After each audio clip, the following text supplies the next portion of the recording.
Ya. Jóvenes, buenas tardes. Mil perdones por la demora. Hemos tenido inconvenientes técnicos. ¿Se me escucha? Buenas tardes, doctor. Sí. Bueno, sin mucha expectativa ni problema, no vamos a dar inicio a este tema que es de importancia capital dentro de la urología, puesto su alta incidencia desde la consulta externa hasta su prolegómeno quirúrgico, es una de las patologías más prevalentes en la especialidad.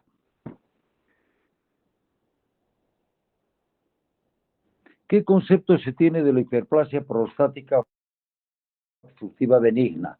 Es el aumento del tamaño prostático que se debe a un aumento del número celular, no del volumen, y a una disminución de la apoptosis. Muy bien saben que la apoptosis es la muerte celular programada. Bueno, como prolegómeno de introducción vamos a decir que es el tumor benigno más frecuente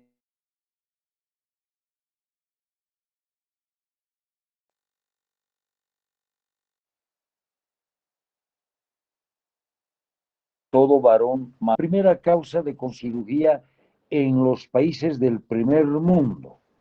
El desarrollo de la hiperplasia inicia alrededor de la cuarta década como un fenómeno focal y de origen estromal.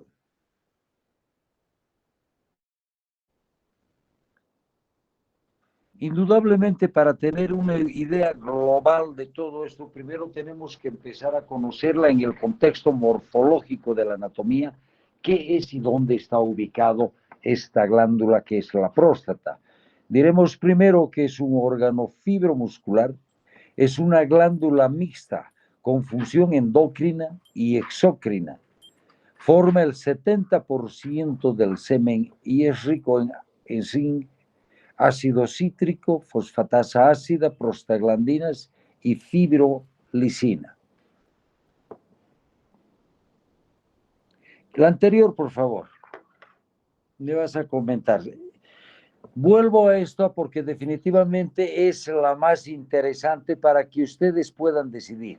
Está localizado la próstata en la base de la vejiga y está sustentada abajo por el diafragma urogenital. Hacia adelante limita con el borde posterior de la sínfisis del pubis y hace pan con el espacio de Retzius.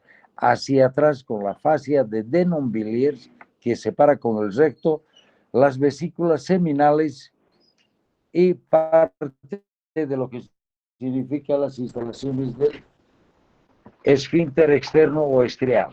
Así es. Lo mismo delante, detrás, arriba y abajo. Si tenemos claro esta situación, pónganse debajo de la vejiga, sobre el diafragma urogenital, o sea, el esfínter estriado, detrás de la sínfisis del pubis y delante de la fascia de Denon-Villiers y de las vesículas seminales. Este es un preparado para que tengan idea somera de qué significa y qué puede producir esto.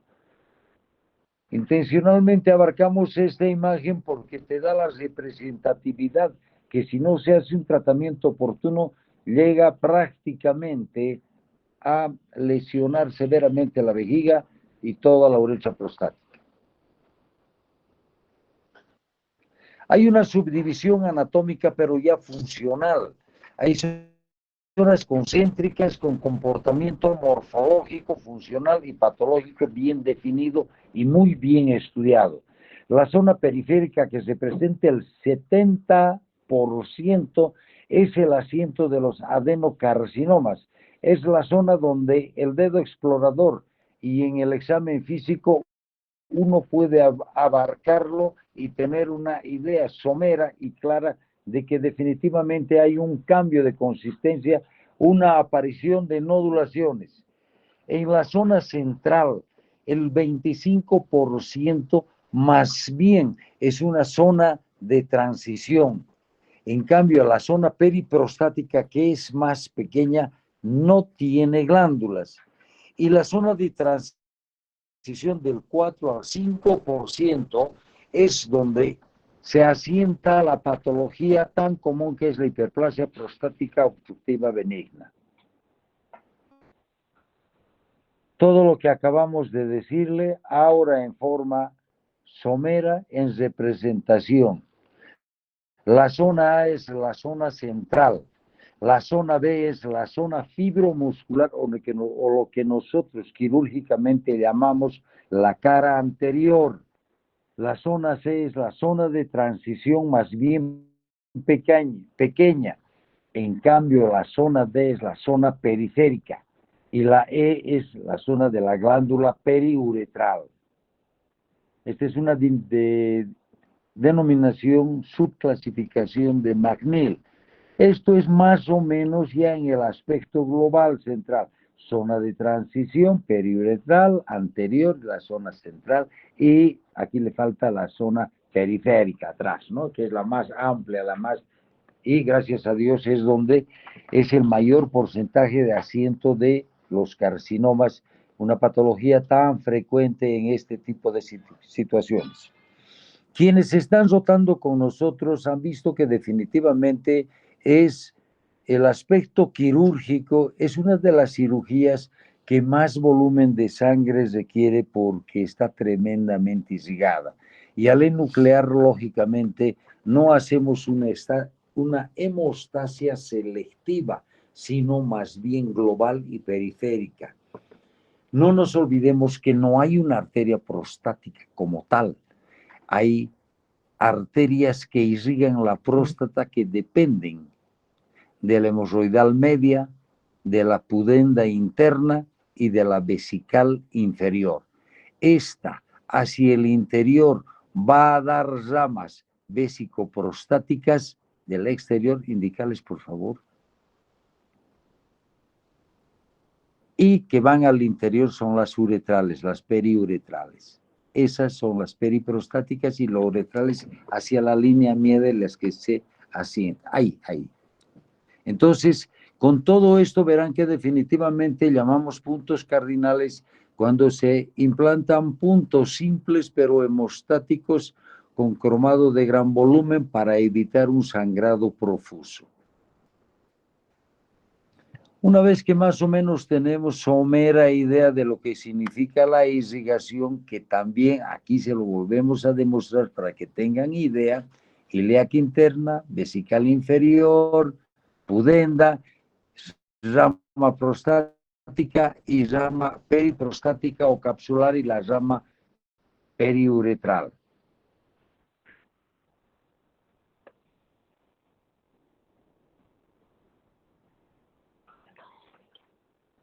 Sigamos.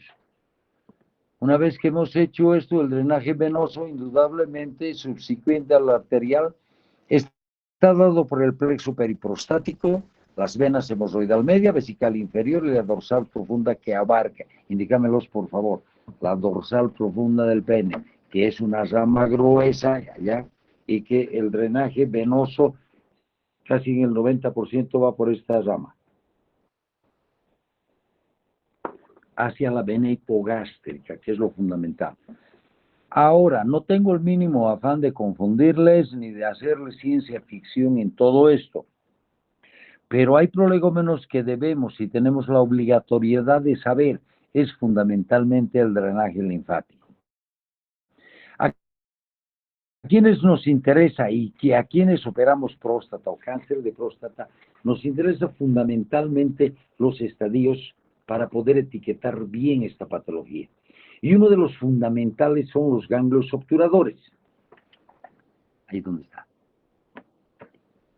Que están por detrás del agujero obturador de la pelvis. Cuando uno hace una prostatectomía radical, una vez que da los primeros pasos, primero tiene que hacer una linfadenectomía de esta región. Si esta región, que es el primer escalón, la primera parada, para que me entiendan, de la patología prostática cancerígena, si es positivo, ahí se queda cirugía, porque se dan cuenta, si uno abarca el problema prostático y ha encontrado ganglios en la cadena obturatriz, es que ya definitivamente ha salido, ya no está localizado, por lo tanto la cirugía no le sirve ya de nada al paciente. Por lo tanto, se pasa a un siguiente. Pero sin embargo, posteriores cirugías de rescate, tenemos que identificar bien la cadena ilíaca interna, la flechita. Las cadenas presacras al medio, arriba, en la bifurcación, y la cadena ilíaca externa. Ilíaca externa, ilíaca interna, las presacras. Todas estas pequeñas cosas es conveniente y tenemos la obligatoriedad, que son 4 cadenas que definitivamente nos interesan y debemos seguirlas de rigor. La siguiente. Esto sí, vamos a pasar, solamente les voy a recordar que está dado la inervación por el plexo hipogástrico inferior, las venas los nervios presacros que irrigan, y desde S2 a S4, que es lo que nos interesa a nosotros. Con eso lo dejo todo porque ya veremos en vejiga neurogénica.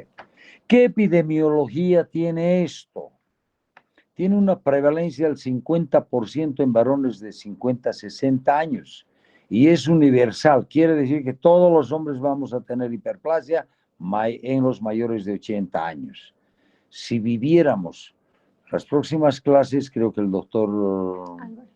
No, doctor Torrico. El doctor Torrico, Marcelo, les va a dar cáncer de próstata y es donde aquí definitivamente se va. Si viviéramos hasta los 105 años, todo el mundo tuviera cáncer de próstata. Por lo tanto, es una patología que conviene aprenderla bien por la condición de varón y segundo, por la condición de médico. Es nuestra obligatoriedad saber, aprender para derivar a tiempo a este tipo de pacientes.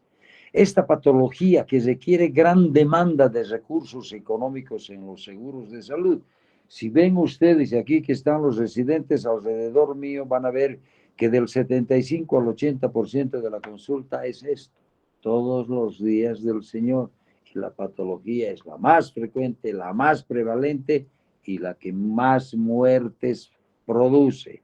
La edad aumenta la incidencia, lo que les decía, definitivamente es otro factor en contra. Así es. Siguiendo con la epidemiología, la raza tiene una menor incidencia o presentación más tardía en asiáticos, fundamentalmente de acuerdo al protocolo de dietas o al protocolo de estudio epidemiológico. Los asiáticos, especialmente los de raza amarilla, son las que menor frecuencia de presentación tienen en la patología prostática. Seguramente atribuimos a la dieta. En cambio, la raza anglosajona, la dieta es de vital importancia porque tiene mayor incidencia en consumo de leche y sus derivados por el componente cálcico que es predominante.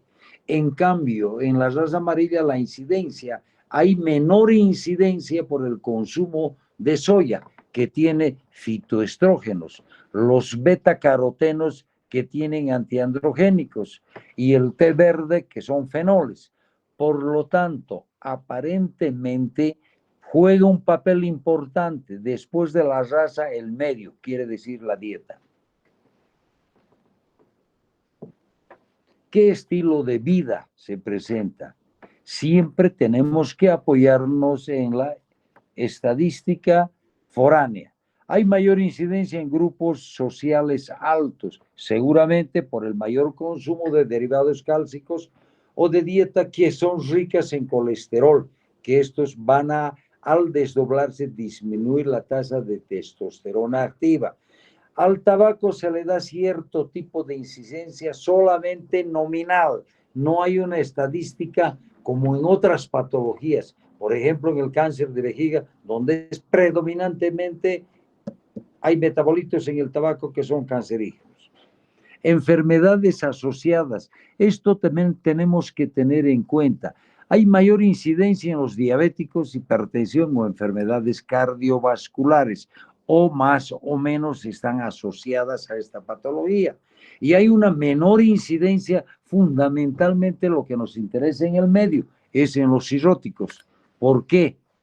porque aumentan los estrógenos al haber falta de síntesis de colesterol y testosterona. Si el hígado está en pésimas condiciones, definitivamente esto no progresa, por lo tanto hay una situación que es, ¿qué es? Perdón. No, le estaba diciendo que traiga la historia, no. ¿Qué patogenia tiene esta patología? Hoy por hoy se baraja 5 teorías, de las cuales categóricamente demostradas están 2. Primero, hay una hipótesis de la dihidrotestosterona y la edad. La 5-dihidrotestosterona es el metabolito activo de la testosterona y tiene un catalizador que es la 5-alfa reductasa. Tiene mayor nivel en los 40 años. El segundo se atribuye a esto: dihidrotestosterona, falta de estímulo hormonal en mayores de 40 años. Galavate. Segundo, hay un desequilibrio estrógeno-testosterona. Lógicamente,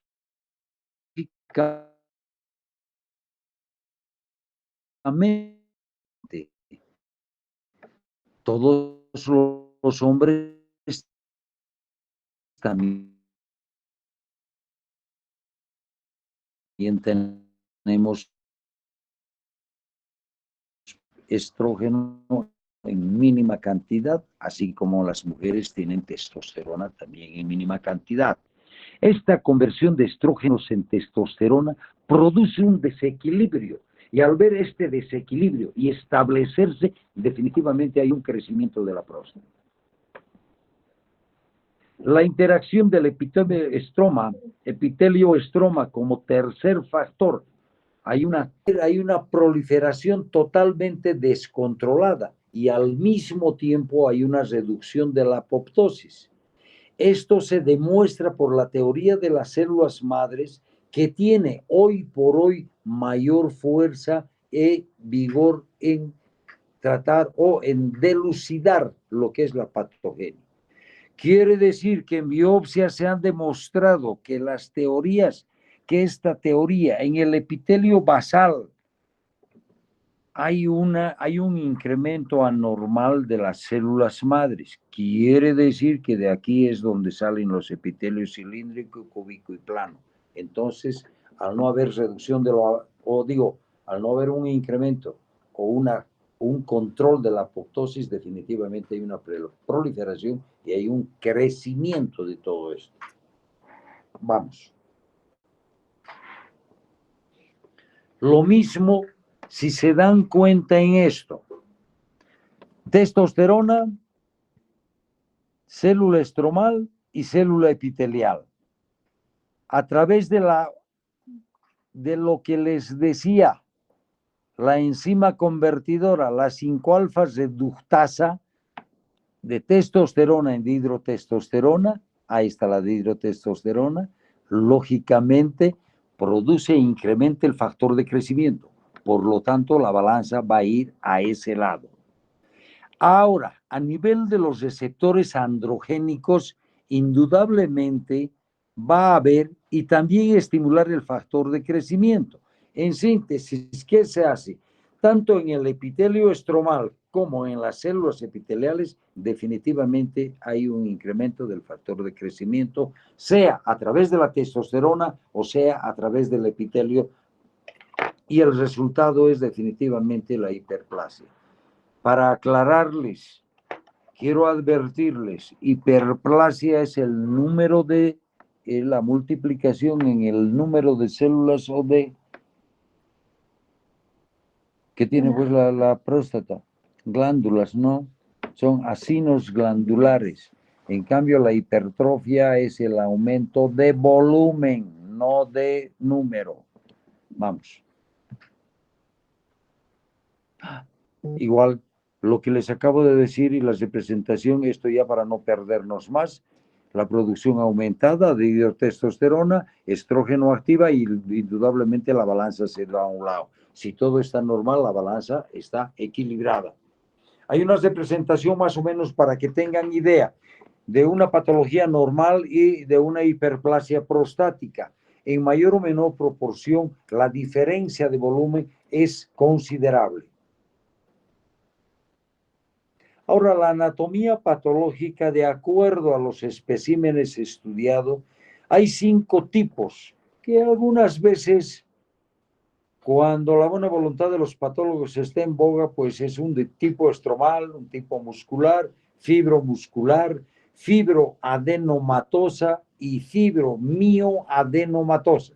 Quiere decir proliferación del estroma, es el esqueleto que lo tiene, esto está por tejido conjuntivo y por tejido muscular. Entonces hay una situación de fibromuscular. La fibroadenomatosa es la conjunción no solo del estroma, sino también del epitelio muscular. La siguiente.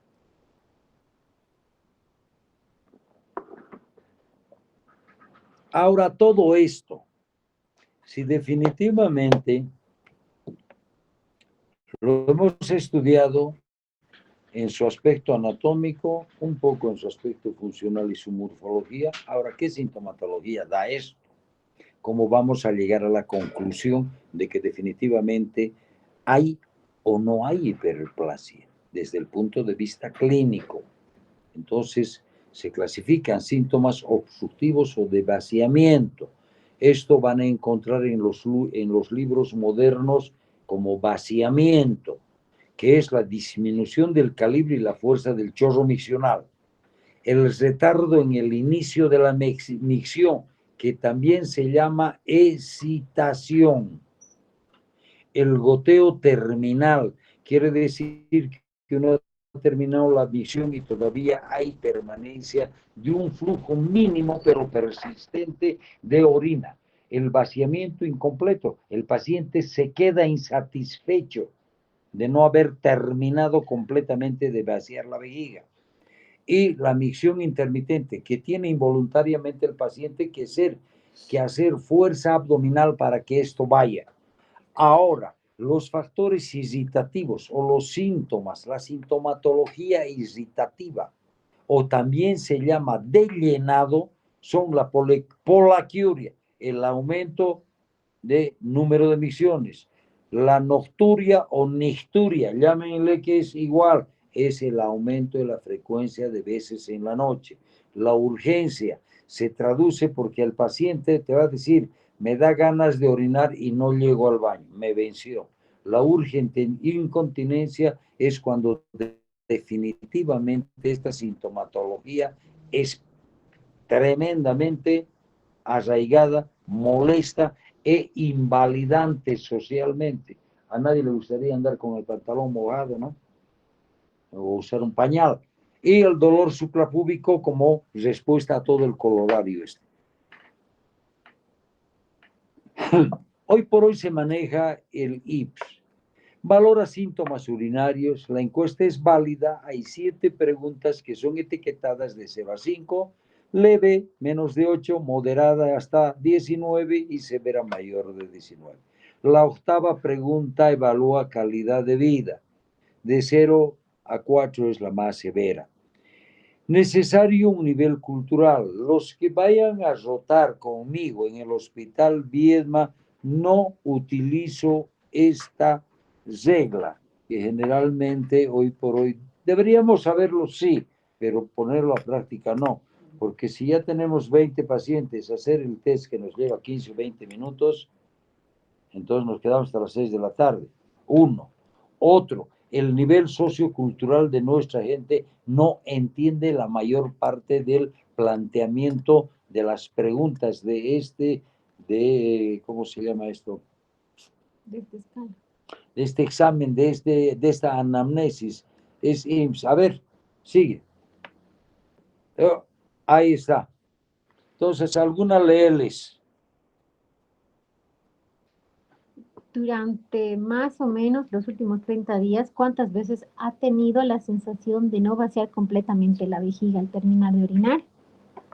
Le pregunto a nuestros pacientes que la mayor parte son de provincia o de zona rural.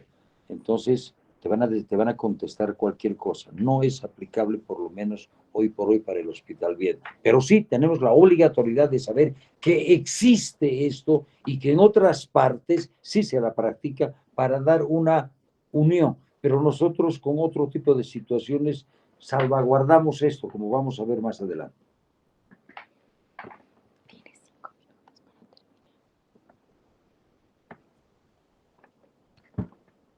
Hay otro tipo de sintomatología que se practica mucho en el norte.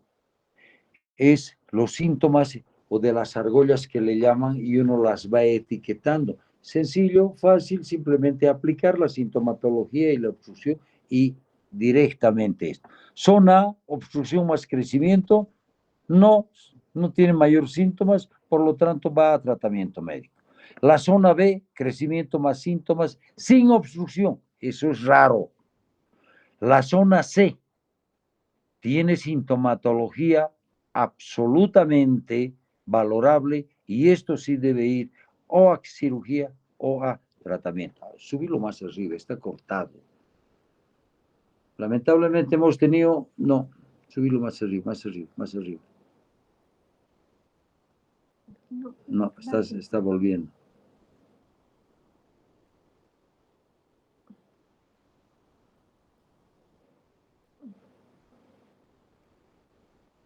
Sigue, sigue, sigue, sigue. Ya déjalo. No. Todos estos algoritmos uno tiene en su escritorio para tratar más o menos de ubicarse en el contexto y brindar al paciente una información, no aseverar una patología, brindar una información de que sí, la zona C sí es obstructiva y tiene sintomatología, pero no hay crecimiento, puede deberse a una estenosis u otras causas, que generalmente es esclerosis de cuello. En cambio, la zona D hay sintomatología, hay obstructivo, hay crecimiento, eso es tratamiento quirúrgico 100%. La siguiente. Vamos a ir un poquito rápido, 1000 perdones porque yo he tenido el problema de conectarme con ustedes. La anamnesis es fundamental para todo esto que les he recordado. El examen físico tiene una vitalidad fundamental, la exploración dígitos rectal de la glándula prostática que está al alcance del pulpejo del dedo. Hay signos que son definitivamente de obligatoriedad. Aquí se emplea toda la semiología de la inspección, palpación, percusión y auscultación. Una cosa es descubrir un globo vesical como en este paciente y después corroborado por tomografía que definitivamente es un globo que casi le llega al ombligo.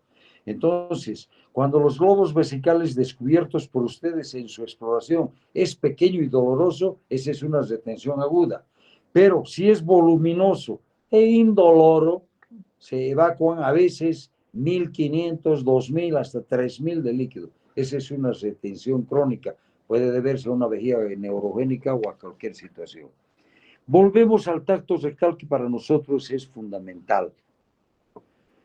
Entonces uno va a abarcar la glándula, tiene que serlo bien lubricado, además pidiendo el consentimiento del paciente, explicándole que se va a hacer a través de vía rectal una exploración de su próstata y que la misma no es molestosa si él colabora y fundamentalmente el explorador tiene el cuidado de una lubricación exhaustiva.